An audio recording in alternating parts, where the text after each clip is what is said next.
ராதாகிருஷ்ணன் ஐயா அவர்கள் நம்மோடு இணைந்துள்ளார்கள். அவர்கள் பல தலைப்பிலே மகரிஷி வேதாத்ரி மகரிஷியோட தத்துவங்களை நமக்கு விளக்கியுள்ளார்கள். இன்று அறியாமையும் அலட்சியமும் என்ற தலைப்பிலே சிறப்புரையாற்ற உள்ளார்கள். அவர்களை பற்றிய அறிமுகம் நமக்கு ஏற்கனவே அறிந்திருப்போம். ஐயா அவர்கள் வேதாத்ரி மகரிஷியோடு பல வருடம் பிரயாணித்துள்ளார்கள். அவர்கள் 1987 மார்ச் மாதம் கன்னியாகுமரியில் கர்மயோக விளக்கம் என்ற பயிற்சியை முதல் முறையாக துவங்கினார்கள். ஐயா அவர்கள் நாகர்கோவிலில் 1986 ஜூலை மாதம் ஸ்கை யோகா மனவளக்கலை மன்றம் துவங்கினார். ஐயா அவர்கள் ஆசான் வேதாத்ரி மகரிஷியோடு பல வருடங்கள் ஆன்மீக பயணத்தில் உடன் பயணித்தவர். 40 வருட ஆன்மீக அனுபவம் நிறைந்தவர். உலக சமுதாய சேவா சங்கத்தின் வளர்ச்சிக்காக தன்னை முழுமையாக அர்ப்பணித்து கொண்டவர். 2016 வேதம் குழுமம் துவங்கி சிறப்பாக நடத்தி வருகிறார்கள். அவர்கள் பல்வேறு தவம், ஆழ்நிலை தியானம் மற்றும் தத்துவங்கள் ஆகியவற்றை மக்களுக்கு நேரடியாகவும் ஆன்லைன் மூலமும் அருள்கிறார்கள். ஐயா அவர்களை தமிழ் ஆனந்த யோக அருத்தொண்டர்கள் அனைவரின் சார்பாக அன்புடன் வரவேற்கிறோம். வாழ்க வளமுடன் ஐயா. வாழ்க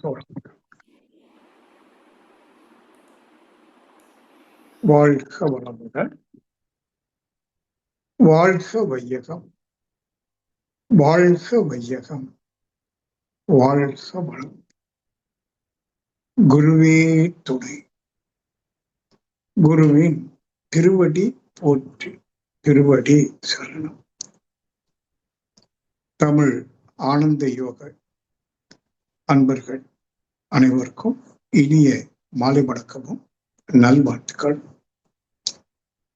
பஞ்சபூத நவகிரக தவம் ஆற்றி அமைதியாக உணர்வோடு அமர்ந்திருக்கின்றீர்கள். அந்த அமைதியை தக்க வைத்துக் கொள்ளணும். எப்போது தவம் ஆற்றினாலும் தவத்தினால் பெறக்கூடிய அமைதி, ஆனந்தம், அமைதி மட்டுமல்ல ஆனந்தமும் இருக்கு. நீங்க பஞ்சபூத நவதவம் செய்யும் போது படிப்படியா அந்த இயற்கை காட்சிகளை பார்க்கறீங்க. பூமியில நிலப்பகுதி, நீர், எரிமலை நெருப்பு, சுற்றி இருக்கிற காற்று மண்டலம், அதுக்கு மேல ஆகாசம் சொல்லி இந்த பூமியில் உள்ள பஞ்சபூதங்களையும் தொலைவில் இருந்து பார்க்கறீங்க. பிறகு சூரிய குடும்பத்தை பார்க்கறீங்க. சூரியன் தன சுற்றுவதும் மற்ற கோள்கள் சுற்றி வருவதும் அது அப்படியே பிரபஞ்சத்துல ஓடுற காட்சி. அப்படி இன்னும் மனமீறி கொண்டு பிரபஞ்சத்தை பார்க்கறீங்க. இப்படி செய்து வரும்போது இந்த இயற்கையில என்ன இருக்கு, இதுக்கு மேல என்ன இருக்க முடியும் அப்படிங்கிற ஒரு தீர்மானத்துக்கு நீங்க வர முடியும். ஏன்னா அது இயற்கையை நீங்க முழுமையா விரித்து பார்க்கிற ஒரு தவம். மூலதான் இயற்கையில இருக்கு. மூலப்பொருளாகிய சுத்தவெளி இருக்கு, எழுச்சி பெற்ற சக்தி ஆகாஷ் இருக்கு. பிறகு ஆகாசத்தினுடைய திணிவுக்கு ஒப்ப மற்ற 4 பௌதிக பிரிவுகள், பிறகு படிப்படியா ஜீவனங்கள், மனிதன் உட்பட. இதை தவிர்த்து வேற ஒன்றும் இல்லை அப்படின்னு புரிஞ்சுக்கிட்டீங்கன்னா ஒரு நல்ல புரிதல் என்ன வரும்னா, இப்ப இறைவனுக்கு உருவம் கொடுத்து வணங்குறோம் பாருங்க, அது கற்பனைன்னு தெரியணும். நம்முடைய ஆன்மீக சிந்தனை ஞான மார்க்கத்தோடு கூடியது. தன்னுடைய அறிவை கொண்டு, ஞானம் கொண்டு சிந்தித்து தெளிவடையும். ஏன்னா இன்னைக்கு உலகம் முழுவதுமே நம்பிக்கை அடிப்படையாக கொண்டு இல்லாததை இருப்பதாக பாவனை செய்து கொண்டு தேவையில்லாத தேவை என்று நினைத்து கொண்டு தேடுறோம். அங்குதான் துன்பமே வருது.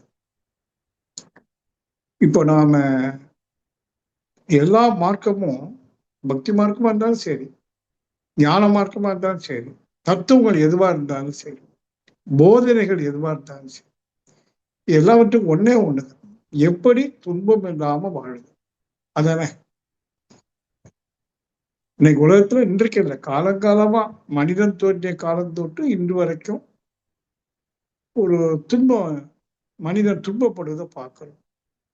கற்காலத்துல விவசாயம் தெரியாத காலத்துல உணவுக்காக விலங்கு போல தேடி அலைந்த காலமும் துன்பம். அப்படிதானே? அவனுக்கு விவசாயம் தெரியாத போது விலங்கு வேட்டையாடி சாப்பிடணும். அப்ப அதுக்கிட்டே அலையணும். மற்ற விலங்குகள் அலையுது போல கஷ்டம். மழையில நனையணும், வீடு கிடையாது, உடை இல்லை, இன்னைக்கு எல்லாம் இருக்கு, இப்பவும் கஷ்டம். நினைச்சு பாருங்க. தற்காலத்திலும் மனிதன் துன்பப்பட்டார். விஞ்ஞான யுகம் தற்காலம், இப்பவும் துன்பப்படுகிறார். என்ன காரணம்? இதை பற்றி ஞானிகள் ஆய்வாய்ங்க. புத்தன், கௌதம புத்தன், அவன் சித்தார்த்தனாக இருந்த போது ஒரு இளவரசன், அவனுக்கு எந்த துன்பமும் இல்லை. சின்ன வயசு தானே, அதுவும் இளவரசன், ராஜ்யபோக வாழ்க்கை, சின்ன வயசு, துன்பப்படுறதுக்கு இன்னும் ஒண்ணும் இல்லை. ஆனா தன் அமைச்சரோடு ஊர் சுத்தி பார்க்க போறோம். நம்ம நாடு எப்படி இருக்கு, பல காலத்துல ராஜா தான் அப்படி போவாங்க, மக்கள் எப்படி வாழ்றாங்க அப்படின்னு பார்க்க போவாங்க. போன இடத்துல அங்க ஒருத்தர் நோய்வாய்ப்பட்டு துன்பப்படுறான், ஒருத்தர் சாப்பாட்டுக்கு இல்லாம வறுமையில துன்பப்படுறான், ஒருத்தர் வயதான காலத்துல நடக்க முடியாம கஷ்டப்பட்டு துன்பப்படுறான், ஒரு சிலர் மடிந்து சாகுறாங்க, துன்பப்படுறாங்க. இதெல்லாம் பார்த்து சித்தார்த்தன் கேட்கிறான், துன்பம் ஏன் மனிதனுக்கு? எனக்கு துன்பம் வருமானு கேட்கிறான் அமைச்சர்கிட்ட. உனக்கும் வயசு வரும், நோய் வரும், வரலாம், துன்பப்படலாம். அப்ப சித்தார்த்தன் கேட்கிறான், ஏன் மனிதனுக்கு துன்பம்? அமைச்சருக்கு ஒன்றும் சொல்ல முடியல. துன்பத்திற்கு என்ன காரணம் என்று சித்தார்த்தன் நாட்டையும் வீட்டையும் தொடர்ந்து காட்டுக்கு சென்று ஞானிகளை சந்திக்கிறான், கேள்வி மேல் கேள்வி கேட்கிறான், அலைகிறான். அவனுக்கு திருப்தி அடையல. 6 ஆண்டு கழித்து 35வது வயதுல போதி மரத்து கிளப்பி உட்காரலாம். துன்பத்துக்கு காரணத்தை தேடுனா கிடைக்காது, கேட்டாலும் கிடைக்காது, கிடைக்காதுன்னு தெரிஞ்சுட்டு சும்மா முதல் முறையா கேள்விகளே இல்லாது முழுக்க முழுக்க அப்படியே கண்ணை மூடி சும்மா இருக்கிறான். இரவு ஒரு 6 மணி நேரம் கழித்து கண் விழிக்கிறான். அவனுக்கு கிடைச்சு போச்சு காரணம். ஒரே ஒரு காரணம் தான் அவன் சொல்றான், ஆசையே அழிவிற்கு காரணம். எல்லாத்தையும் ஆசைதான் அழிவுக்கு காரணம். இது அடிப்படையை வச்சு இன்னொரு சித்தர் சிந்திச்சு சொன்னார். சும்மா ஆசைப்படுறது இல்லை, அவர் சொல்றாரு, ஆசையே துன்பத்துக்கு காரணம் சொல்லும் போது, ஆசையே அருமீன்காள் ஈசனோடாயினும் ஆசை அருமீன்காள். ஆசை படப்பட ஆய்வரும் துன்பங்கள் ஆசை விட விட ஆனந்தமாமே. ஆனந்தம் எங்க இருக்கு? ஆசையை விடணுமா? எந்த மாதிரி ஆசை? பொருள் தேடுற ஆசை மட்டும் இல்லை, இறைவனை தேடுகிற ஆசை கூட, இறை வழிபாடுனால அதையும் இதையும் பெறலாங்கிற ஆசை கூட இருக்குல்ல, எல்லாத்தையும் விடுங்க. சித்தர் வள்ளுவர் அவ அறுத்தல் என்று ஒரு தலைப்பை வச்சிருக்கார். பற்று முற்றிலும் விடணும்னு சொல்றேன். சாமிஜி கொஞ்சம் நமக்காக கீழே இறங்கி என் ஆசையெல்லாம் விட வேண்டாம் பார்க்க ஒரு சமாதானம், இவங்கெல்லாம் அப்படி சொல்லி வச்சுட்டாங்க. சாமி சொன்னாரு, நிக்கிறதுக்கு ஒரு அடி இடம் வேணுமே, படுக்க 6 அடி வேணும், ஒரு வாழ்க்கை துணை வேணும், உணவு வேணும், உடை வேணும். அதனால ஆசையை முற்றிலும் துறக்க முடியாது. மாறா பேராசை இல்லாம ஆசையை சீரமைத்து பழகுனார். நமக்காக கொஞ்சம் கீழே இறங்கி வந்து ஆசையை சீரமைத்து பழகு, துன்பத்திலிருந்து விடுபட முடியும். இப்படி ஞானிகள் நம்ம நிறைய சொல்லி வச்சிருக்காங்க. உங்களுக்கு எல்லாத்துக்கும் தெரியும். ஆனா கொஞ்சம் நினைச்சு பாருங்க, அதை லட்சியப்படுத்துறோமா அலட்சியப்படுத்துறோமா? Just we are ignoring the truth. நம்ம எல்லாரும் தெரியும், ஆமா ஆசைனால்தான் பிரச்சனை, ஆனா ஆசைப்பட தயாராக இல்லை, சீரமைக்கவே தயார் இல்லை. இன்னும் கடன் வாங்குறோம், விட கட்டுறோம், இஎம்ஐ தானே, மாசம் மாசம் கட்டினா போச்சு. நாளைக்கு கட்ட முடியுமா? உயிரோடு இருப்போமா? வேலையில இருக்கோம், இஎம்ஐ கட்டுறோம், திடீர்னு போயிட்டா வீட்டுக்காரி என்ன பண்ணுவோம், பிள்ளைகளை என்ன பண்ணும், அப்படிலாம் ஆலோசிக்கிறது இல்லை. இதுக்கு பேர் அலட்சியம். ஆசை மட்டும் இல்லை, ஸ்மோக் பண்றான், ட்ரிங்க்ஸ் யூஸ் பண்றான், அது இருக்கு. குடியே கெடுக்கும், சிகரெட் குடியினால புற்றுநோய் வரும், எல்லாம் எழுதியிருக்கு. அப்பவாது படிக்கட்டும். 5 6 சாவு 60 சாவு போடா அப்படின்ட்டு எல்லாத்தையும் பழக்க வழக்கம் போகுது. அலட்சியம். இப்ப நிறைய நம்ம சேனல்ல வருது, 7 மணியோட சாப்பாடை முடிச்சுடுங்க, மாலையில புரோட்டா சாப்பிடாதீங்க. ஆனா பாருங்க, புரோட்டா கடை பூரா நைட்டு 10 மணிக்கு மேல ஜேன்னு ஓடுது. புரோட்டா என்ன, மட்டன், சிக்கன். அலட்சியம். நோய் வரும்பான்னு சொன்னாலும் இதெல்லாம் ஏன் சொல்றது தெரியுமா? உங்க மனசுல இது மாதிரி அலட்சியம் இருக்கான்னு பாருங்க. ஞானிகள், தெரிந்தவர்கள் நல்லது சொல்லிக்கொண்டே இருக்கிறார். இது மாதிரி யோகமே தியானமே யோகம், யோகமே ஞானம் என்கிற ஒரு தலைப்பை வைத்துக்கொண்டு பல ஞான ஆசிரியர்கள் சொல்லிக்கிட்டே இருக்காங்க.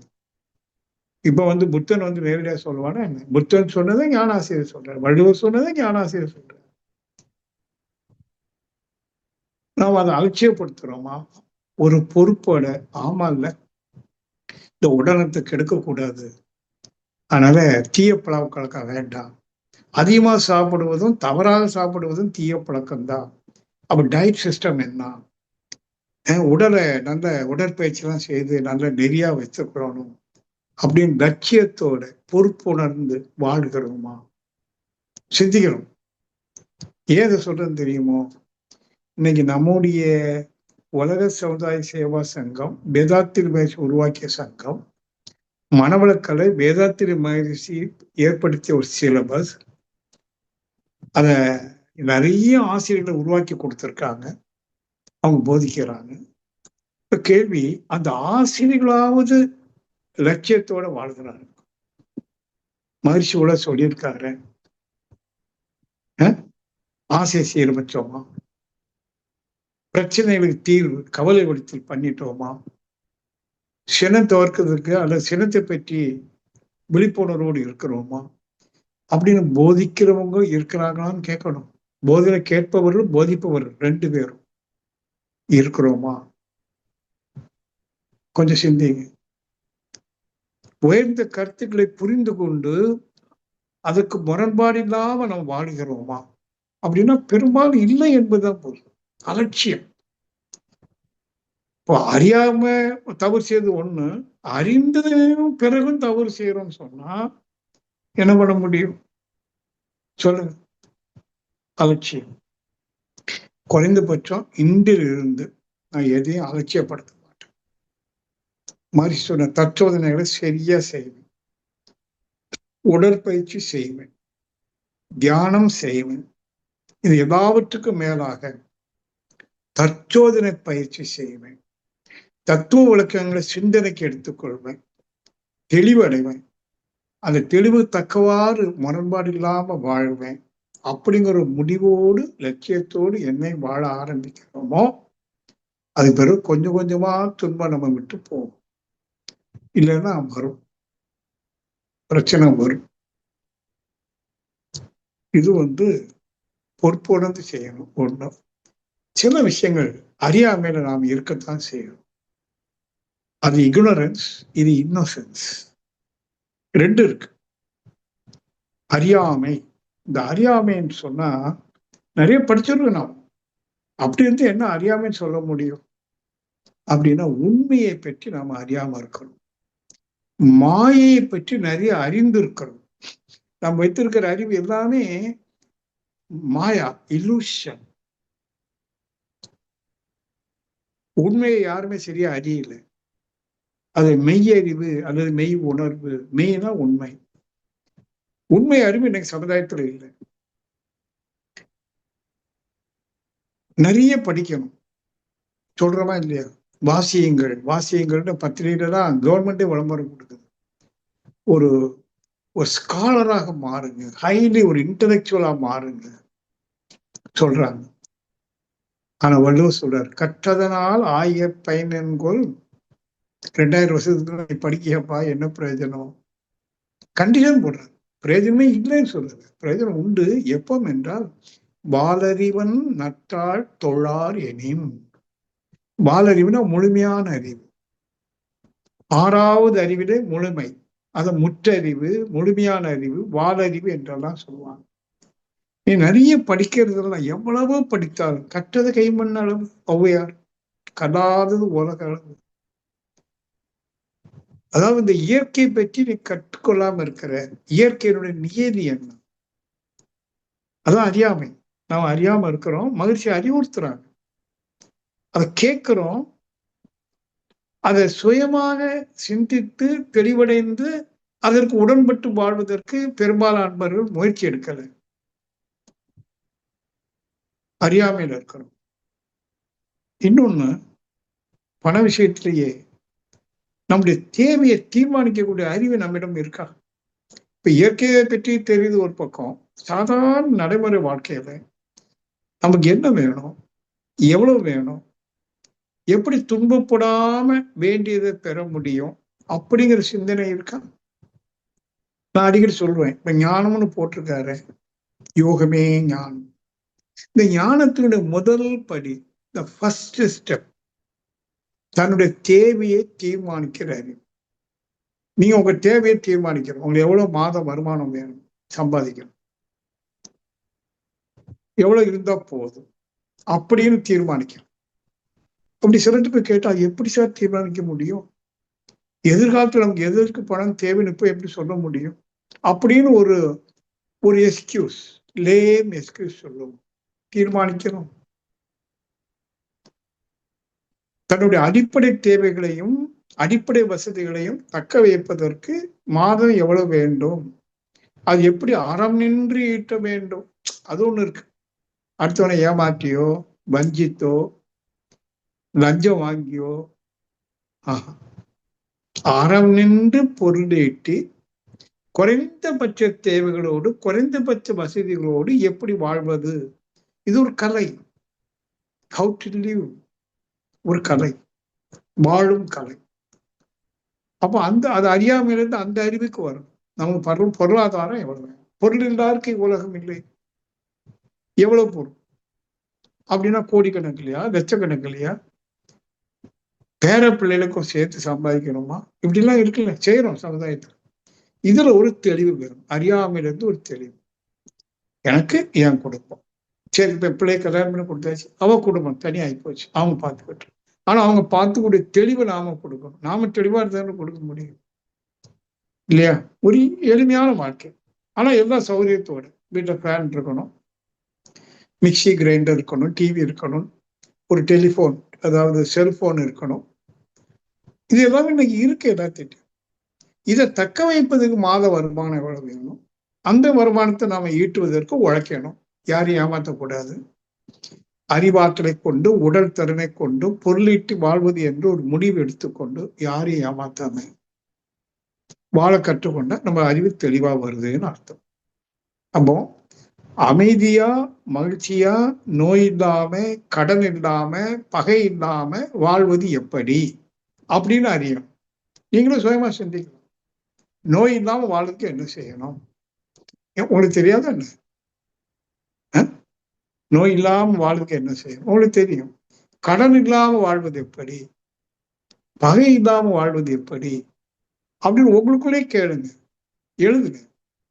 நோய் இல்லாம வாழணும்னா நல்ல உடற்பயிற்சி செய்யணும், நடைப்பயிற்சி செய்யணும், உணவு பழக்க வழக்கத்துல ஒரு கட்டுப்பாடு, டயட் சிஸ்டம் வேணும், உண்ண வேண்டியது உண்ணணும், உண்ணக்கூடிய அளவுதான் உண்ணணும், உண்ணும் முறையோடு உண்ணணும் அப்படின்னு அந்த உடலை கட்டி காக்குறது ரொம்ப முக்கியம்.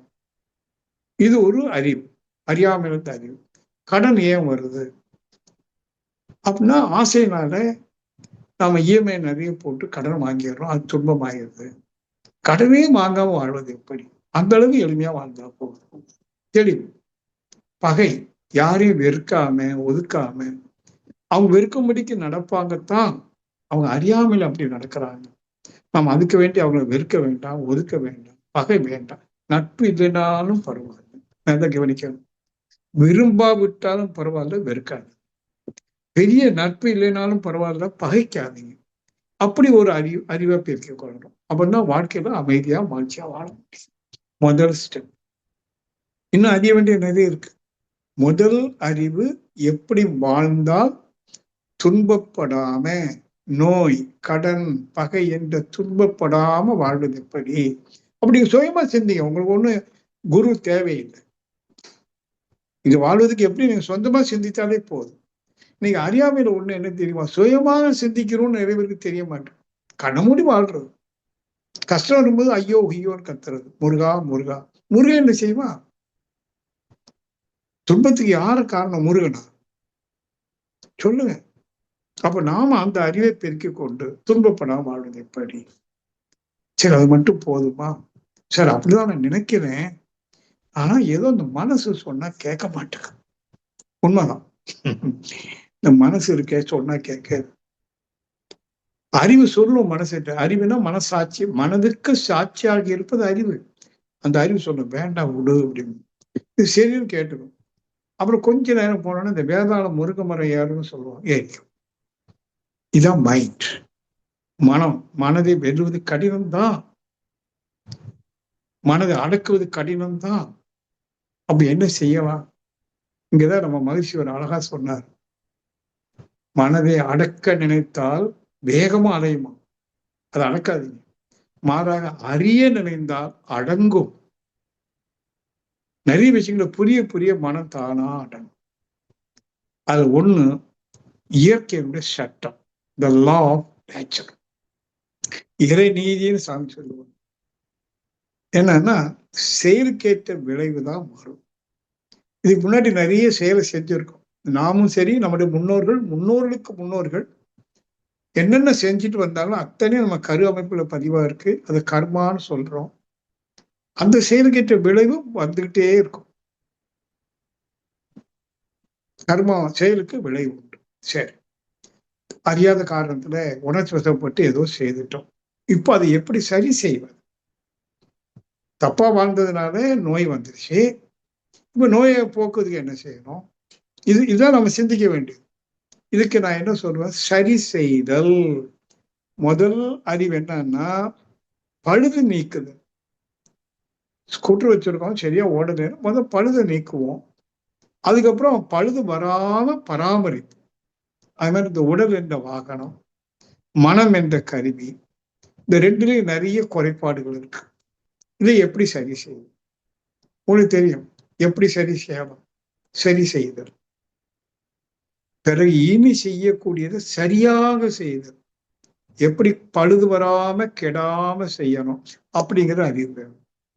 அப்ப இங்க மகிழ்ச்சி ஒரு ஒரு ரகசியம் சொல்றார். இயற்கை நல்லா கவனிச்சீங்கன்னா எல்லாமே தானா நடந்திருக்கு.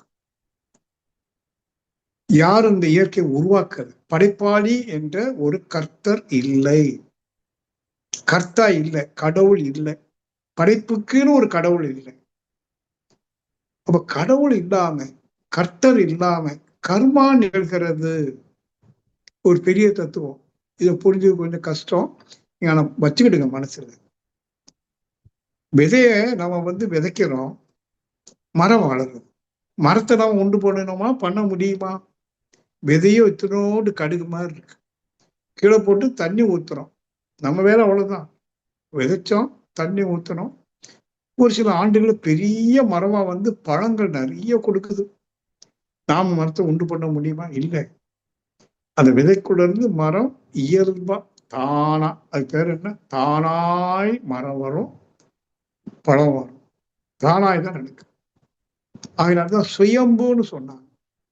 சுயம்பு லிங்கம். லிங்கம் என்றால் தோற்றம். இந்த தோற்றம் சுயம்பா தானா, யாரும் படைக்கலேன்னு சொல்லியிருக்கு சைவ சித்தாந்தத்துல. நல்லா கவனிக்கணும். எல்லாம் தானா தோன்றி இருக்கு. அப்புறம் செயலுக்கேற்ற விளைவு தானா வரும். சரி, அப்ப நாம என்ன பண்ணணும்? இப்போ இறைவன் ஒருத்தன் இல்லை இதை படைப்பதற்கு. அப்ப படைப்பதற்கு இறைவன் இல்லை என்றால் காப்பதற்குன்னு ஒரு இறைவன் இருக்க முடியாது தானே. அப்ப இது ஒரு பெரிய உண்மை. இறைவனை நாம ரூபத்தில் பார்த்து நம்பிக்கையின் அடிப்படையில் வாழ்றோம் பாருங்க, அது ஒரு பெரிய அறியாமை தான். மனித குலம் காலம் காலமா நம்ப வச்சுட்டாங்க. ஒரு சிலர் நல்ல எண்ணத்தோடு, நல்ல கவனிக்கணும், நல்ல எண்ணத்தோடு நம்ப வச்சாங்க. ஆனா அதனுடைய விளைவு கெடுதலாகி போச்சு. இன்னைக்கு இறைவன் பேராளதுன்னு உலகம் முழுவதும் சண்டை. எங்கள் தெய்வம் தான் தெய்வம், உன் தெய்வம் சாத்தான். இந்து மதத்துக்குள்ளேயே சிவமா பெருமாளா, தசாவதாரம் படத்துல பார்த்திருப்பீங்க. முதல் காட்சியை சிவம்னு ஒரு பெயர் வச்சுக்கிட்டாங்க, பெருமாள்னு ஒரு பெயர் வச்சுட்டாங்க. ரெண்டு பேருக்குள்ள சண்டை. வைஷ்ணவர்களுக்கும் சைவர்களுக்கும் பெரிய சண்டை. அப்ப இறைவனின் பெயரால் காலங்காலமா சண்டை நடக்குதுன்னா இறைவனை பற்றி நமக்கு சரியா தெரியுமா வேண்டாம்?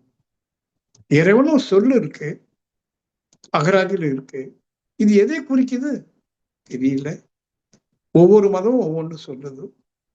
ஆகதான் மகிழ்ச்சி சொன்னாங்க, மதம் கடந்த இறை சிந்தனை வேண்டும். மதம் சொல்லக்கூடிய இறைவன் இறைவன் அல்ல.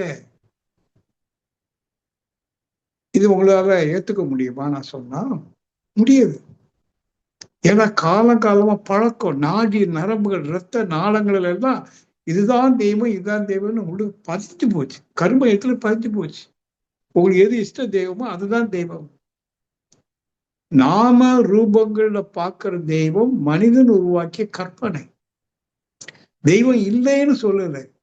விவேகானந்தர் ஒரு பெரிய சமய சொற்பொழிவு ஆற்றும் போது, விவேகானந்தர் இந்து மதத்தினுடைய ஒரு பிரதிநிதி இல்லையா, அவர் சொல்றார், நீங்கள் வணங்கும் கடவுள் எல்லாம் கடவுள் அல்ல, கடவுள் அதுக்கு மேலானவர். கடவுள் இல்லைன்னு சொல்றது, நீ வணங்கும் கடவுள் கடவுள் இல்லை அல்ல, கடவுள் அதுக்கும் மேலானவர். அப்ப மேலான கடவுள் ஒண்ணு இருக்கு. மகிழ்ச்சி அதை என்ன சொன்னாரு, இந்த கடவுள் என்று சொல் அதனுடைய குறிப்பு என்ன? கட உள் என்ற ஒரு வினை, ஒரு கர்மா. உள்கட, கட உள், அது பெயர் சொல் அல்ல, வினை சொல். நீ உள்கடந்து போனா ஏதோ ஒரு ரகசியம் இருக்கு, அது அறியாமையில இருக்கு, அதை அறியணும். இப்ப நான் தத்துவம் சொல்றேன், ஒவ்வொரு தோற்றத்துக்குள்ளும் உள்ள கடந்து போன பெனிட்ரேட் பண்ணிட்டு போனீங்கன்னா, விஞ்ஞானம் பெனிட்ரேட் பண்ணுது. விஞ்ஞானம் ஆன்மீகத்துக்கு நிறைய சப்போர்ட் பண்ணுது. ஒரு கல் எடுத்துட்டு விஞ்ஞானம் என்ன சொல்றது, கல்லு தோற்றத்துல நீ பேர் வச்சிருக்க கல்லு, இது பழம், பட் இதெல்லாம் அணுக்களின் கூட்டுன்னு உள்ளுக்கு போய் பார்த்து சொல்லுது. அணுவையும் பிளந்து பார்க்குது. உங்களுக்கு எலக்ட்ரான் இருக்கு, புரோட்டான் இருக்கு, நியூட்ரான் இருக்கு. இப்ப இன்னும் புரோட்டானை எடுத்துட்டு உள்ள போறான், என்ன இருக்கு, பகுத்து பகுத்து பகுத்து என்ன இருக்கு என்ன இருக்கு என்ன இருக்கு என்ன கண்டுபிடிக்கிறான். பெனிட்ரேஷன் இதெல்லாம் இருக்கு. அப்போ நிறைய விஷயம் நமக்கு அறியாமையில இருக்கு. வெறும் நம்பிக்கையின் அடிப்படையில் இறைவன் உண்டுமா? உண்டு. ஒருத்தன் இறைவன் இல்லை. நாத்திகம் ஆத்தியம் என்று சொல்றோம். இறைவன் உண்டு என்று சொல்றவர்களும் உண்டு, இல்லை என்று சொல்றவர்களும் உண்டு. நான் கேட்டேன், எப்படிப்பா நீ இல்லைன்னு சொல்றியே, தேடி பார்த்தியா? தேடிலாம் பார்க்கலைங்க, அதான் இல்லையே, ஏன் தேடி பார்க்கணும்? உறுதியா சொல்றான், இல்லாததுமே ஏன் தேடணும்? அப்ப எப்படி சொல்ற? அது என்னுடைய குரு தந்தை பெரியார் அவர் சொன்னார். அவர் சொன்னா சரியா இருக்கும், அவர் மீது எனக்கு நம்பிக்கை உண்டு, மதிப்பு உண்டு, ஆகவே நான் அந்த கருத்தை ஏற்றுக்கொள்கிறேன். ஓகே. அவர் இறைவன் உண்டு என்று சொல்லிட்டு கேட்டேன், நீ பார்த்திருக்கியாப்பா உண்டுன்னு சொல்றேன். அவனையெல்லாம் பார்க்க முடியாது, அப்புறம் எப்படி உண்டு சொல்ற? என் குரு சொல்லியிருக்கார் உண்டு என்று, நம்பிக்கை. நம்ம பாருங்க, உண்டு என்று சொல்பவனும் இல்லை என்று சொல்பவனும் ஒரு நம்பிக்கையின் அடிப்படையில சொல்றாங்க. ஆதாரம் இருக்கா? ரெண்டுக்கும் நம்பிக்கை, ஜஸ்ட் பிலீவ், விசுவாசம். விசுவாசம் கொள், நம்பினார் கெடுவதில்லை, 4 முறை தீர்ப்பு, எல்லாம் எழுதி வச்சிருக்காங்க. நம்பிக்கை ஒண்ணு புரிந்து கொள்ளுங்க, என்று ஒரு கருத்தை, அது உண்மையோ பொய்யோ அது வேற, கண்ணை மூடி நம்பி ஏற்றுக்கொள்ளும் போது அந்த கருத்தை பற்றி சிந்திக்க நீங்க தவிர்க்கிறீங்க. அவன் எப்போ ஒரு விஷயத்துல ஏஸ் போட்டாலேயே அதுக்கப்புறம் ஒண்ணுமே இல்லாம போயிடுச்சு. நான் என்ன சொல்றேன், உண்டு இல்லை ரெண்டும் சொல்லாதீங்க, நம்பாதீங்க, ரெண்டையும் நம்பாதீங்க. சுயமா சிந்தித்தே தெளிவாய், உண்டுமா இல்லையா, உண்டு என்றால் எப்படி, இல்லை என்றால் எப்படி, ரெண்டுக்கு எப்படி, யார் சிந்திக்கணும்? நீங்க. எனக்கு நான், உங்களுக்காக நான் சிந்திச்சுட்டு இருக்க கூடாது. ஏன்னா சமுதாயத்துல இல்லைன்னு சொல்லக்கூடிய ஒரு பெரும் கூட்டம் இருக்கு, இருக்குன்னு சொல்றதுக்கும் பெரும் கூட்டம் இருக்கு. அதுல இருக்குன்னு சொல்றவங்கள இறைவன் ஒருவனே என்று சொல்ற கூட்டம் இருக்கு, இல்ல இறைவன் பல பல என்று சொல்ற கூட்டம் இருக்கு. இறைவனுக்கு உருவம் இல்லை என்று சொல்றவர்கள் உண்டு, இல்ல உருவம் உண்டு என்று சொல்றவர்கள் உண்டு. So many concepts. இறைவனை பற்றி நிறைய கான்செப்ட். இப்ப எதை எடுத்துக்கிறது? பிரச்சனை வந்து பாருங்க, அறியாமையில இருக்கும். சரி, கோயில்ல போய் சாமிகிட்ட கேட்டா அது இது கிடைக்கும்னு சொல்றாங்க, கிடைக்குமான்னு ஒரு கேள்வி இருக்கு. வள்ளுவனார் பதிவிடுறார், தெய்வத்தால் ஆகாது. நீங்க யார்கிட்ட போய் தெய்வத்தால் ஆகும், தெய்வத்தால் ஆகும் வேற யாராவது ஆகும் சொல்லுவோமா இல்லையா? இறைவனால் ஆகாது உண்டா? ஆனா வள்ளுவர் சொல்றாரு, தெய்வத்தால் ஆகாது கமா எனினும் முயற்சி மெய்வருத்த கூலி தரும். பாருங்க, இப்ப இறைவன் உண்டுவா இல்லையா? குழப்பம் வந்துருச்சு இல்ல? இருக்கட்டும், நான் உங்களை குழப்பதான் வந்திருக்கு.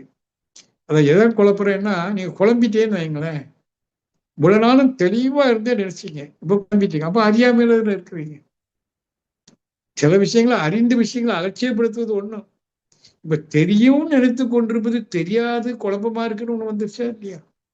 சோ இந்த அறியாமையிலிருந்து அறிவு உடைமை, தெளிந்த நல்ல அறிவு பெறுவது எப்படி அப்படின்னு சொன்னா, இந்த ஆன்மீகத்தை கெட்டியா படிக்கணும். எந்த ஆன்மீகம்? ஞான மார்க்கம். பக்தி மார்க்கத்துல நிறைய கதை, புராணங்கள் அனைத்தும் கதை, இதிகாசங்கள் கதை, நடக்கவே இல்லாதது நடப்பதாக நல்ல எண்ணத்தோடு எழுதி வச்சார். வியாசர், வால்மீகி 2 பேரும் இதிகாசம், ராமாயணமும் மகாபாரதம். மகாபாரதம் நடந்ததா? பட்டிமன்றமே இருக்கு. அது வியாசர் எழுதி வச்சிருக்காரு. ஒரு மனிதன் எப்படி வாழணும் ஒரு கதையின் மூலமா உயர்ந்த கருத்துக்கள் எழுதி வச்சாங்க. இதிகாசம், அது புராணங்கள். ஆனா அது நடந்ததாக நம்புறோம், கிருஷ்ணன் தான் கடவுள்னு நினைக்கிறோம் இருக்குல்ல. நல்ல எண்ணத்தோடு ஒரு காலத்துல கதையின் மூலமா கருத்து சொன்ன காலம். இப்ப நாம சுயமா சிந்திக்கிறோம், ஏன்னா விஞ்ஞான உலகம் இது. அப்ப இறைவன் ஒன்று உண்டுமான்னா என்ன? அது இங்கதான் மகிழ்ச்சியுடைய பிரம்ம ஞானம் வருது. அப்படி ஒரு உயர்ந்த விஷயத்த நாம அறிய வேண்டிய விஷயங்கள் நிறைய இருக்கு. குறிப்பா த லா ஆஃப் நேச்சர், இயற்கையுடைய சட்டம். இறைவனுடைய சொல் எதை குறிக்கிறது? ஏன்னா இந்த தத்துவம் தெரிஞ்சாதான் உங்களுக்கு ஒரு தைரியம் வரும். இப்போ முருகன் படத்துக்குள்ள என்ன இருக்கு? யாம் இருக்க பயமே. இயேசுநாத படத்துக்குள்ள என்ன இருக்கு? நான் உன்னுடன் இருக்கிறேன் பயப்படாதே. நம்ம உண்மையிலேயே இயேசுவையும் முருகனையும் நம்பதான் இருந்தா பயப்படாம வாழணும்ல. தெரிஞ்சதுல முருகனை கும்பிட்டுட்டு வெளியில வர்றோம், அங்க பயப்படாதுன்னு எழுதியிருக்கு. வெளியில வந்து பயப்படுறோமே, பஸ் கிடைக்குமா கிடைக்காதா, நிறைய பயம் இருக்குல்ல. அப்ப அந்த முருகன் பயத்தை போக்குனாதான், அல்லது உங்களுடைய நம்பிக்கை தான் அந்த பயத்தை போக்கிச்சுதா? இப்படி செஞ்சு பாருங்க. அப்ப பயத்துக்கு ஏதோ ஒரு காரணம் இருக்கு, அதை போக்குவது எப்படிங்கிற ஒரு சுய சிந்தனைக்கு வரணும்ல. அப்ப அந்த சுய சிந்தனை தூண்டக்கூடிய குருவை நாம அடைந்து குரு காட்டுற வழியில தீர்க்கமா வாழணும்ல. இப்ப அந்த சுருக்கமா எனக்கு கொடுத்த தலைப்புல உங்க அறியாமையெல்லாம் என்னால போக்கலாம் முடியாது. அதுக்கு தொடர் வகுப்புக்கு வரணும். அறியாமையை போக்குவதுதான் ஞானிகளுடைய லட்சியம். எல்லாரும் அறிவு உடைமைக்கு வரணும். தெளிந்த நல்ல அறிவு, 6வது அறிவுல முழுமை பெறணும். அப்ப அதுக்குன்னு ஏற்ற பாடத்திட்டங்கள் வேதாத்திரி மகிழ்ச்சி கொடுத்திருக்காங்க. தியானங்கிற உன்னதமான பயிற்சி கொடுத்திருக்காங்க. ஆனா தியானம் அவ்வளவு சீக்கிரம் சாத்தியப்படாது. நான் அடிக்கடி சொல்லுவேன், மனம் சமாதானம் அடையாமல் தவம் சித்திக்காது. நம்ம மனம் சமாதானம் அடையணுமானா அதுக்குள்ள யுக்தியில நம்ம பேசியிருக்கோம், இன்னும் பேசலாம். முதல்ல நீங்க கற்றுக்கொள்ள வேண்டியது how to keep peace. சமாதானத்தை எவ்வாறு தக்க வைப்பது, அமைதி எவ்வாறு காப்பது. அப்படி நான் என்ன விட்டு கொடுக்கணும் வேணும்ல. நம்மகிட்ட அடமண்ட் கேரக்டர் இருக்குல்ல. நான் ஏன் விடணும்? என் மனைவி நான் ஏன் விட்டு கொடுக்கணும்? போச்சு, சமாதானம் கிடைக்காது. சமாதானம் அடைகிறவன் பாக்கியவான். நான் அடிக்கடி சொல்லுவேன். ஆகவே நீங்கள் முதல்ல சமாதானம் அடைவதற்குள்ள வழியை பாருங்க, நீங்களே கண்டுபிடிங்க. ஒரு அமைதி வரட்டும். அப்புறம் இந்த இயற்கை தத்துவம் என்ன சொல்லுது? நம்பிக்கை விட்டு விட்டு புரிதல். நம்பிக்கை வேண்டாம். சுயமா சிந்தித்து புரிந்தோம் என்றால் மனம் தானா அடங்கும். மனம் அடங்கும் இடத்து அந்த இறைவன் என்ற சொல்லுடைய உண்மையான பொருள் வெளிப்படும். அடக்கம் அமரருள் உய்க்கும், அடங்காமை ஆறிருள் உய்த்துவிடும் திருவள்ளுவர். மனம் யாருடைய மனம் அடங்கி இருக்கிறதோ அங்கு எப்போதும் இருக்கிற அந்த நித்திய வஸ்து அருள் உய்க்கும், தெய்வீகம் வெளிப்படும். அப்ப இறைவன் எங்கே இருக்கிறான்? எதை இறைவன் என்று ஞானிகள் கண்டார்கள்? அகம், அகம் பிரம்மாஸ்மி. உபனிஷத் சொல்லுதல் அகம் பிரம்மாஸ்மி. ஒவ்வொரு பொருளுக்கும் அகம் இருக்கு, புறம் இருக்கு. நம்ம மனசுக்கு அகம் இருக்கு, புறம் இருக்கு. புறமணம் இருக்கு, ஆழ்மனம் இருக்கு. அந்த ஆழ் மனதில் தான் ரகசியம் இருக்கு. ஆழ்மனம் என்றால் அடக்கத்தோடு கூடிய மனம். எண்ணங்கள் எல்லாம் விட்டுட்டு அலைபாயாது நிலை கொள்ளும் போது அடக்கம். அங்க இருக்கிற அருள், அருள் என்றால் தெய்வீகம், அது வெளிப்படும். அந்த ஒரு மனுஷனுக்கு மட்டும்தான் இறைவன் என்ற சொல்லுக்கு சரியான பொருள் தெரியும். அந்த உண்மையை உணர்ந்த மகானுக்கு மட்டும், மனிதனுக்கு மட்டும். அப்ப நாம எல்லாரும் உண்மையை உணரணும். நமக்குள்ள இப்ப இந்த உண்மை இருக்கு. எந்த உண்மை? இறைவன் என்ற சொல்லுக்கு உண்மையான பொருள், உட்பொருள் என்று சொல்றோம். மறைபொருள், முழுமுதற் பொருள், முழுமையான முதன்மையான பொருள் இந்த தோற்றத்தில் இருக்கு. ஒவ்வொரு தோற்றத்திலும் அதனுடைய மூலப்பொருள் இருக்கும். இருக்குங்க. தங்கத்தால விதவிதமான ஆபரணங்கள் செய்தாலும் ஒவ்வொரு ஆபரணத்துக்குள்ளும் தங்கம் இருக்கும். தங்கம் மூலப்பொருள், மோதிரம் தோற்றப்பொருள், செயின் தோற்றப்பொருள். அமர்ந்த உடல் ஒரு தோற்றம், அவன் பார்க்கறதெல்லாம் தோற்றம். ஒவ்வொரு தோற்ற பொருளுக்குள்ளும் அகப்பொருள், மூலப்பொருள், உட்பொருள் இருக்கும். நமக்குள்ள பிரம்மம் இருக்கு, இறைவன் இருக்கிறான் அப்படின்னு சொல்லிக்கிறான். ஆனா அந்த சொல்லுக்கு அர்த்தத்தை எப்ப சரியா புரிய முடியும்? அந்த உள் மையத்தில் இருக்கிற உண்மையை உணரும் போது உணர்ந்தவனுக்கு எல்லாமே தெரியும்.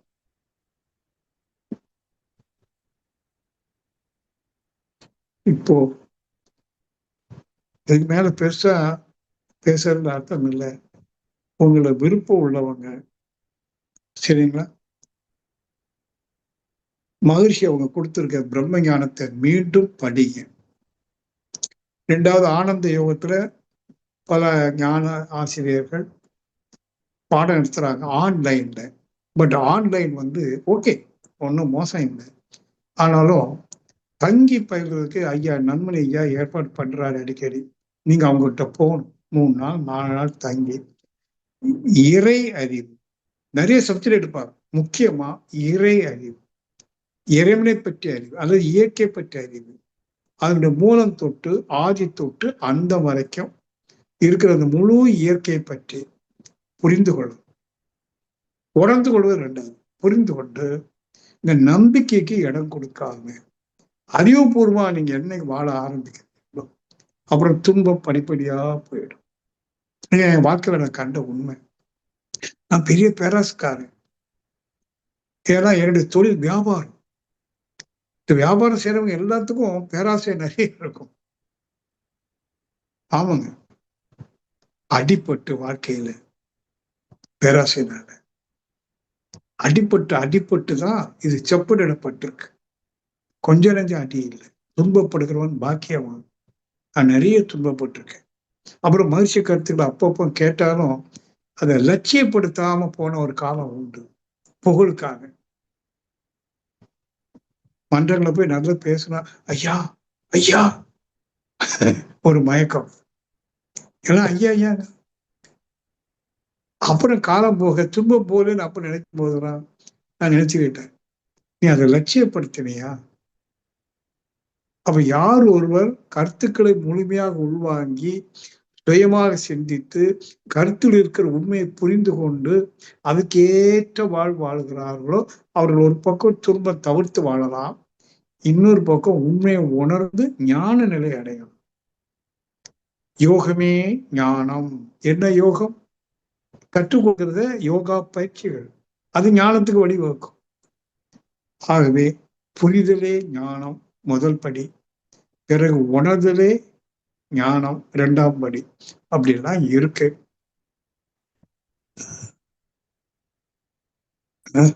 சரி, நான் நிறைவு செய்யறேன். ஏதாவது 1-2 கேள்வி கேளுங்க. நம்ம அதுக்கு தக்கவாறு பதில் சொல்லும் போது சிந்தனையை தொடங்கலாம். சரிங்களா? இருக்கட்டும். இன்னொரு 10, 15, 20 நிமிஷம் ஆனாலும் பரவாயில்ல.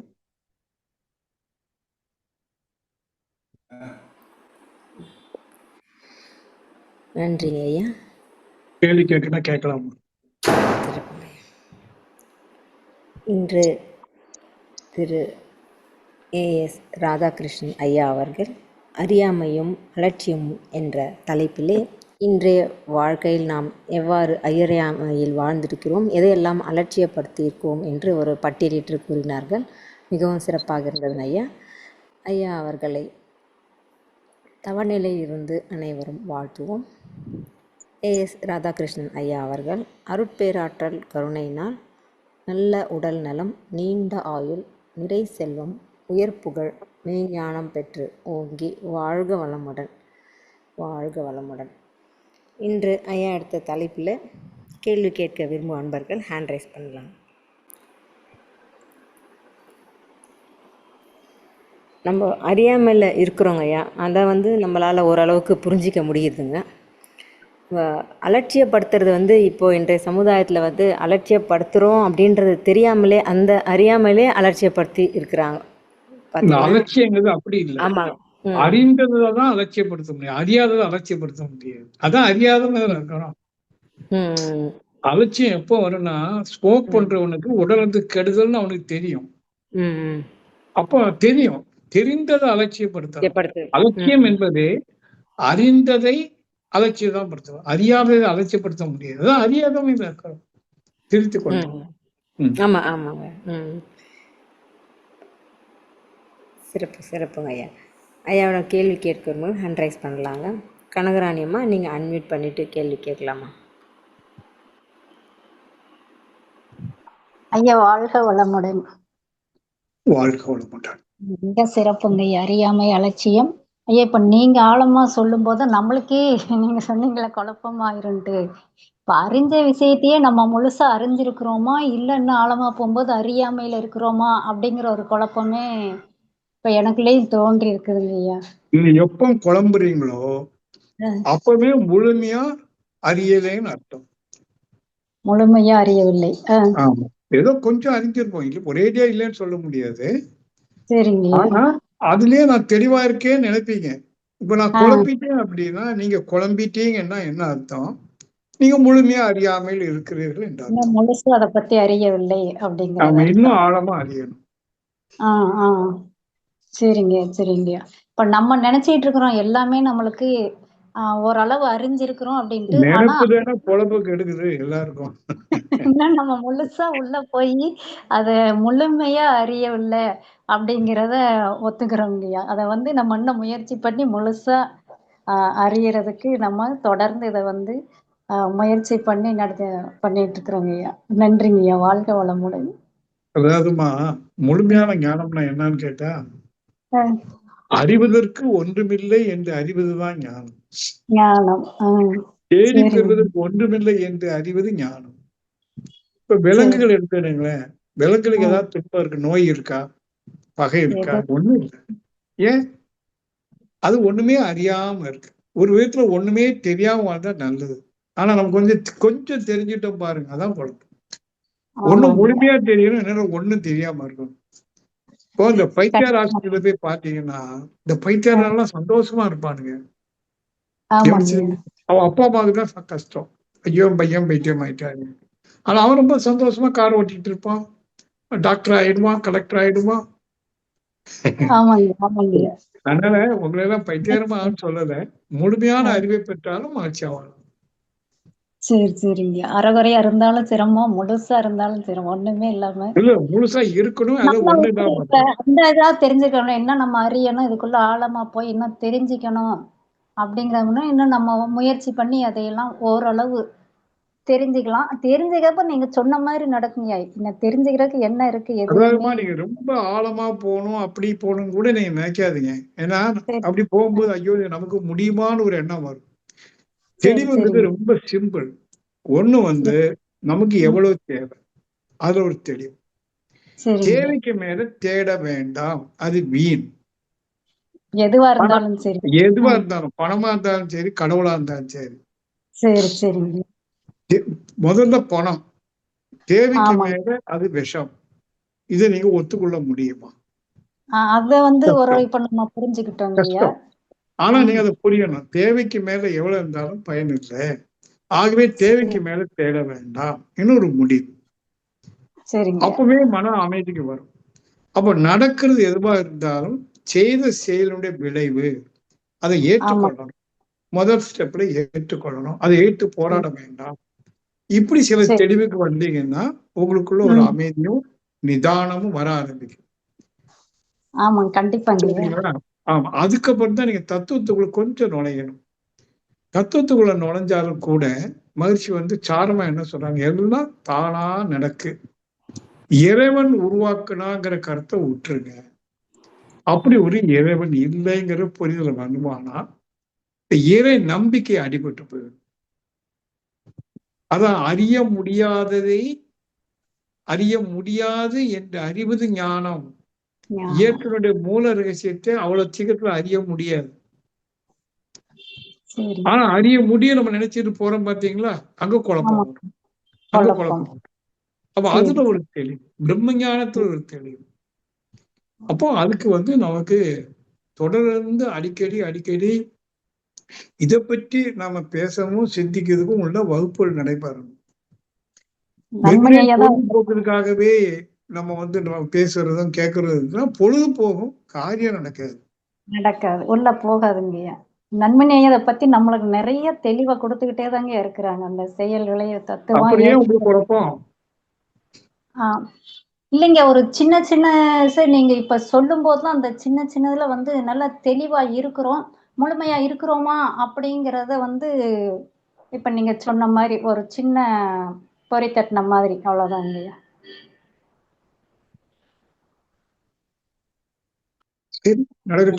வாழ்க வளமுடன், வாழ்க வளமுடன். அடுத்ததாக ஜியோமி அன்மியூட் பண்ணிட்டு கேள்வி கேளுங்கம்மா.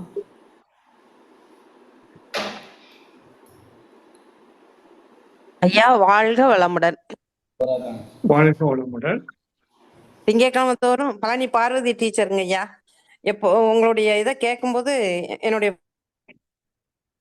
பையங்கள்ட்ட எல்லாம் சொல்லிட்டு இதுல அமர்ந்தேன். நிறைய போடுறதுக்கு முயற்சி பண்ணேன். நீங்க சொன்ன மாதிரி அந்த பழுது நீக்கு பராமரிப்பு செய்யணும்னு சொன்னீங்க. பழுது வராமல் எப்படி பாதுகாக்கிறது, அது வந்தா எப்படி சரி செய்வது, இதுல இருந்து தானே ஐயா நம்ம எடுக்க முடியும் அறியாமையும் அலட்சியத்தை. அதை எப்படி பழுது நீக்கலாம்? இப்ப என்கிட்ட கேக்குறீங்களா எப்படி பழுது நீக்கலாம்னு? ஆமா ஆமா. உங்கள்கிட்ட என்ன பழுது இருக்குன்னு முதல்ல கண்டுபிடிங்க. கண்டுபிடிச்சிட்டீங்கன்னா போக்கக்கூடிய முயற்சி எடுங்க. நோய் வந்திருக்கா, ஒரு பழுது, நோய் எப்படி போக்கணும், அதான் முழு நேரம் பேசுனேன். உணவு கட்டுப்பாடு, உடற்பயிற்சி, நடைப்பயிற்சி, கெட்ட பழக்கவழக்கத்தில் இல்லாம இருக்குது. அது எல்லாமே செய்தாலும் ஏதாவது ஒரு மாற்றம் வந்து விடுகிறதே. அதாவது முறைப்படி மகரிஷி பயிற்சி எல்லாமே செய்யறேன், அதையும் மீறி வருது. அப்ப அதை நீக்கிறதுக்கு வழி? அப்படிலாம் ஒண்ணும் வராது, நீங்க சரியா செய்யலைங்கிறதா அர்த்தம்.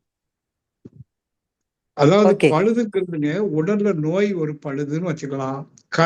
கடன் தொல்லை பழுது, பகை பழுது, இதெல்லாம் இல்லாம இந்த மூணும் நோய் இல்லாம கடன் இல்லாம பகை இல்லாம வாழ்வது எப்படின்னு கொஞ்சம் சிந்திங்க. நீங்க சுயமா சிந்திச்சீங்கன்னா உங்களுக்கு பதில் கிடைக்கும். பதில் கிடைச்ச பிறகு அதன்படிதான் வாழணும், அலட்சியப்படுத்தக்கூடாது. இங்கதான் அலட்சியப்படுத்த. இது நல்ல ஒரு விழிப்புணர்வு கொடுத்துருக்கீங்க. இல்ல நல்ல ஒரு விழிப்புணர்வு கொடுத்துருக்கீங்க ஐயா. இன்னைக்கே அதை சிந்தித்து செயல்பட ஆரம்பிக்கிறேங்க ஐயா. நன்றி நன்றி. வாழ்க வளம். ஓகே, நன்றிங்க ஐயா. நல்லது, நன்றிங்கம்மா. வாழ்க வளமுடன். அனார்கலியம்மா நீங்க கேள்வி கேட்கலாம்.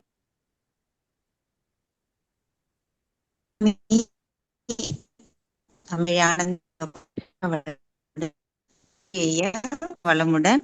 நிறைய பேருக்கு அந்த தெளிவு கொடுத்துருக்கீங்க. தொடர்ந்து நாம இந்த வகுப்புகளில் கலந்து கொள்ளும் போதுதான் நம்ம கிட்ட என்ன குறை இருக்குன்றத புரிஞ்சுக்க முடியுதுங்க ஐயா. மிக்க நன்றி ஐயா.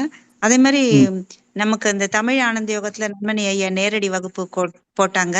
அப்போ நிறைய அன்பர்கள் நல்ல ஒரு புரிதல் வந்து பயன்பட்டாங்க. அதே மாதிரி இப்ப ஐயா நீங்க அந்த கோயம்புத்தூர்ல நடத்துற பட்டறை வகுப்புல வந்து இப்போ அந்த பட்டறை வகுப்பு இல்லாமல் புதிதாக வரக்கூடிய அன்பர்களுக்கு ஏதேனும் வகுப்பு வச்சிருக்கீங்களா ஐயா? வேற வேற இடங்கள்ல இல்ல கோவில தியான பயிற்சியை எடுக்காதவங்களுக்கா? இல்லைங்க, எடுத்தவங்களுக்கு பட்டறை வகுப்பு 3 வகுப்பு இல்லாமல் ஒரு 2 நாள் 3 நாள் வகுப்பு மாதிரி இப்ப குற்றாலத்திலேயே நடத்துறீங்க. அதாவது நான் கேட்கறதுக்குமா, தியானம் எடுத்தவங்களுக்கா எடுக்காத புதிய அன்பர்களுக்கா? எடுத்தவங்களுக்கு கொடைக்கானல் தியானம் எடுத்தவங்களுக்கு தான். சரி, இப்ப நவம்பர் மாசம் கொடைக்கானல் பயிற்சி ஒண்ணு இருக்குல்ல? சரிங்க. நவம்பர் 29, 28, 27, 28, 29 வியாழன், வெள்ளி, சனி, ஞாயிற்றுக்கிழமை இல்லை. ஆமா. நவம்பர் 30 ஞாயிற்றுக்கிழமை அன்னைக்கு இல்லைங்க. அதுக்கு முந்தைய 3 நாட்கள் கொடைக்கானல்ல இருக்கு. உங்களுக்கு வாட்ஸ்அப்ல வருதா பாருங்க. அது வரத நான் குரூப்ல போடுறேங்கய்யா. உங்கள்ட்ட இருக்காது? இருக்கு. அதான் நான் குரூப்ல போடுறேன். எனக்கு என்னன்னா போடுறேங்க. வேதாத்திரிய கிராமம் நல்லா இருக்கு, அங்கேயும் அந்த மாதிரி போட்டா நல்லா இருக்கும்ன்றதுக்காக கேட்டுங்க. நீங்க வர வேண்டியதானே? அதங்க பட்டறை வகுப்பு இல்லாமல் சாதாரண மக்களுக்கு அந்த வகுப்புக்கு வர சொல்லுங்க. அது எப்படி இப்போ இருக்கு பாத்தீங்கன்னா, நவம்பர், டிசம்பர், ஜனவரி 3 மாசம் இருக்கு. அதுவும் வாட்ஸ்அப்ல வருது. பட்டறைக்கு வர முடியல, ஏதோ 1 மாசம் தான் வர முடிஞ்சாலும் சரி வரட்டும்.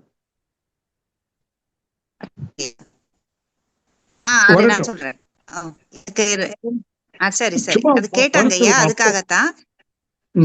ஆமா, இது வந்து வகுப்பு பற்றி. இப்ப நமக்கு என்னங்கன்னா, என்னுடைய ரிலேட்டிவ்ஸ் அவங்க எல்லாமே என்கிட்ட சொன்ன கருத்து, குடும்பத்திலையும் கணவன் மனைவி உறவு, குழந்தைகள் உறவு, உற்றார் உறவினர்கள், பெற்றோர், மாமியார் மாமனார், அந்த இடத்துலதான் ரொம்ப எல்லாருமே டஃப் ஆகுறாங்க.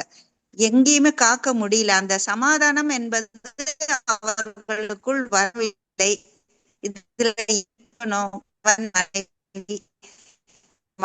அதுதாங்க ஒரு பெரிய கேள்வியா இருக்கு இன்னைக்கு மக்களிடையே. சொல்லுங்க ஐயா.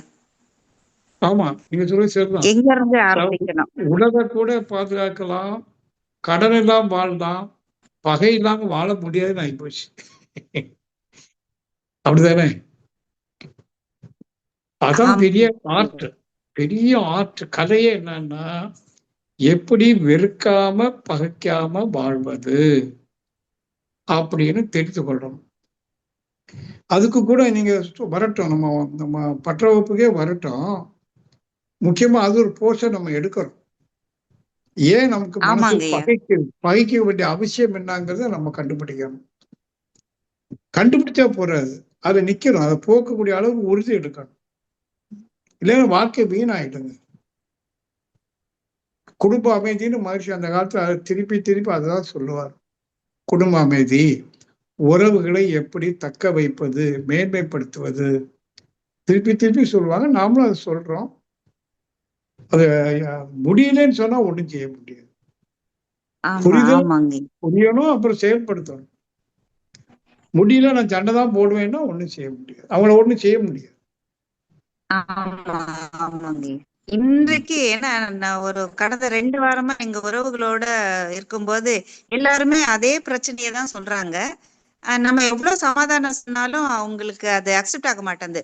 1 மாசம் 2 மாசம் நல்லா புரியுறாங்கம்மா, அதுக்கப்புறம் சமாதானப்படுத்துறது இல்ல, புரிதல் தான் வேணும். இப்போ மாமனார் மாமியார் வச்சுக்கோமே, மாமியார் மருமகள். ஆமாங்க. இங்க என்ன பிரச்சனை அப்படின்னா, மாமியார் நினைக்கிறாங்க நான் பெற்று வளர்த்த பையன், நேத்து வந்தவ என்ன இவ்வளவு தூரம் அதிகாரம் பண்றதுன்னு அவங்க நினைக்கிறாங்க.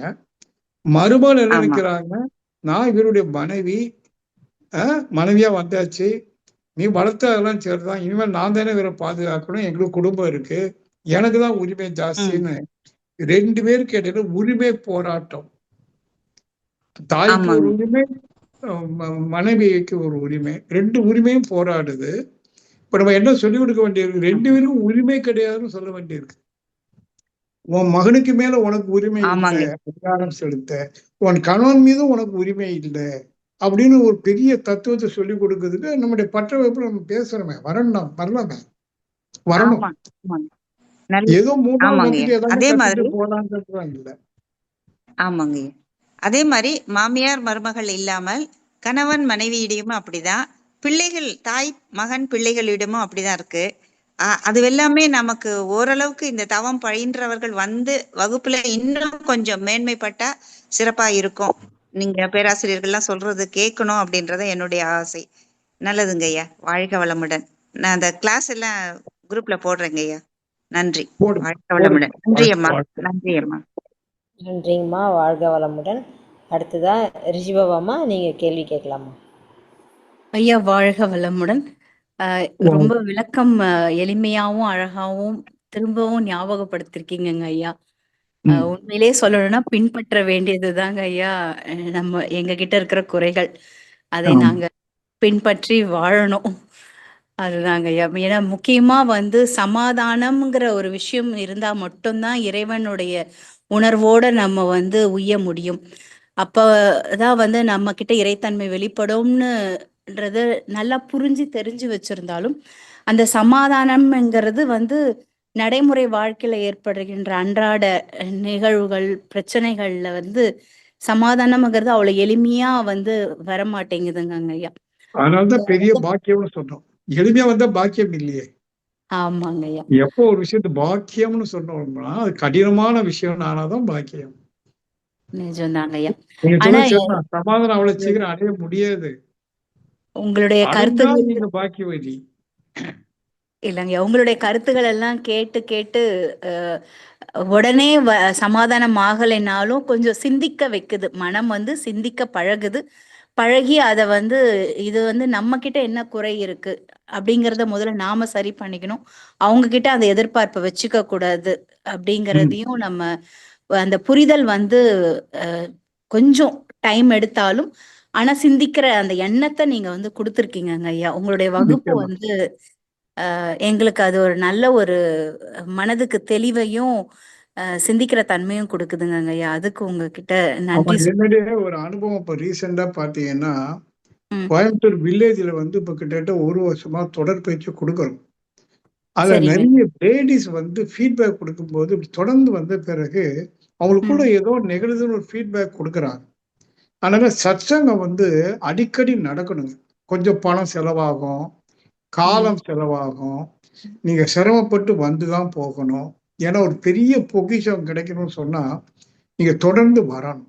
ஆன்லைன்ல என்ன எடுத்தாலும் 1 மணி நேரத்துல உணர்வை தூண்டிட முடியாது. அங்கேயே உட்கார்ந்து அங்கேயே சாப்பிட்டு அங்கேயே ஸ்டே பண்ணி ஒரு 3 தடவை வந்து 3 நாள் வந்தா போதுமானா போறாது. வந்துகிட்டே இருக்கணும், அடிக்கடி வரணும். அடிக்கடி வரணும், வேற வழி இல்லை. ஏன்னா இது வேதாளம். முதலே சொன்ன பாருங்க, வேதாளம். ஆமா, நான் 3 நாள் கஷ்டப்பட்டு இறக்கி விடுவேன். நீங்க ஊர்ல போய் அப்படியே ஒரு 10 நாள் 20 நாள் பலருக்கு மரம் ஏறி பலபடி நீங்க வரணும். இப்படியே பண்ணி பண்ணி பண்ணி 1 வருஷம் 2 வருஷம் ஆகும். ஏன் அங்க ஒரு கிராமத்தை பெருசா உருவாக்குறோம். எல்லாருக்கும் எளிய முறையில வந்து போறதுக்கு, தங்குறதுக்கு, சாப்பாட்டுக்கு எல்லா வசதியும் கொஞ்சம் கொஞ்சமா செஞ்சுட்டு இருக்கோம். இன்னொரு 1 வருஷம் ஆகும். அப்ப நீங்க எல்லாரும் அதை பயன்படுத்தணும். உங்களுக்காக தான் கட்டுறோம். நீங்க பண செலவோ கால செலவோ பார்க்கவே கூடாது. ஆமாங்க, நீங்க வரணும். நிச்சயமாங்க ஐயா, பயன்படுத்திக்கிறோங்க ஐயா. எங்களுக்கு தெரிஞ்சவங்களுக்கும் அதை சொல்லி பயன்படுத்திக்கிறோங்க. அது இல்லாம ஒரு பெரிய ஆசை என்னன்னா, முதல்ல பெண்கள் சரியாயிரும். ஏன்னா ஆவதும் பெண்ணாலே அழிவதும் பெண்ணாலே. ஒரு குடும்பம் நல்ல முறையில் ஆகக்கூடியது அந்த பெண் கையில தான் இருக்கு, அழிஞ்சு போதும் அவங்க கையில தான் இருக்கு.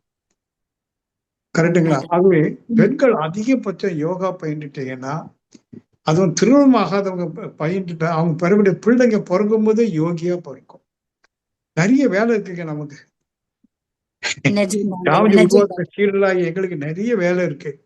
இப்ப நான் இன்னும் விடாம பாருங்க, எங்க வீட்டுல சொல்லுவாங்க, என்ன இவ்வளவு வயசாகி போச்சு, நீங்க இன்னும் ஓடிட்டு இருக்கீங்க. வயசெல்லாம் காரணமே இல்லை. வில் பவர் இருக்கு. கடைசி மூச்சு விடுற வரைக்கும் மக்கள்கிட்ட சமாதானத்துக்கு ஒரு வழியை காட்டணும், ஞானத்துடைய வழியை காட்டணும், சமுதாயம் நல்லா அமைதியா சந்தோஷம் வாழணும் தான் எண்ணம். அப்போ உங்களை மாதிரி ஆர்வம் உள்ளவங்க நீங்களும் சமாதானம் அடைந்து ஒரு ஆசிரியராக மாறி பல பேருக்கு சமாதானத்துக்கு வழியை காட்டணும்.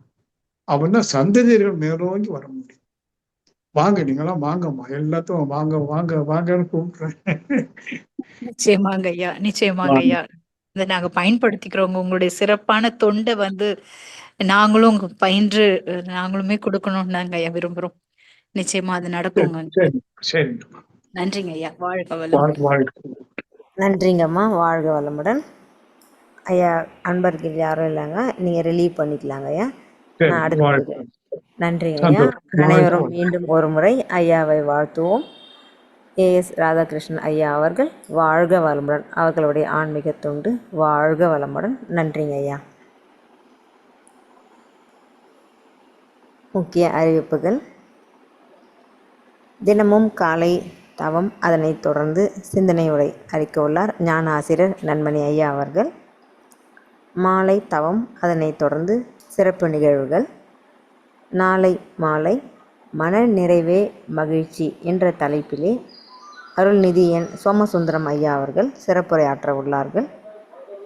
புதன் அன்று மாலை மகிழ்ச்சியே மனதின் தேவை என்ற தலைப்பிலே புத்தக கலந்தாய்வு நிகழ உள்ளது. அருள்நிதி ரமேஷ் ஐயா அவர்கள் புத்தகத்தை கலந்தாய்வு செய்ய உள்ளார்கள். வியாழன் அன்று மாலை நினைப்பு பொழப்பு கொதிப்பு என்ற தலைப்பிலே ராஜேந்திரன் ஐயா அவர்கள் சிறப்புரையாற்ற உள்ளார்கள். அனைவரும் அனைத்து நிகழ்வுகளும் கலந்து பயனடைவோம்.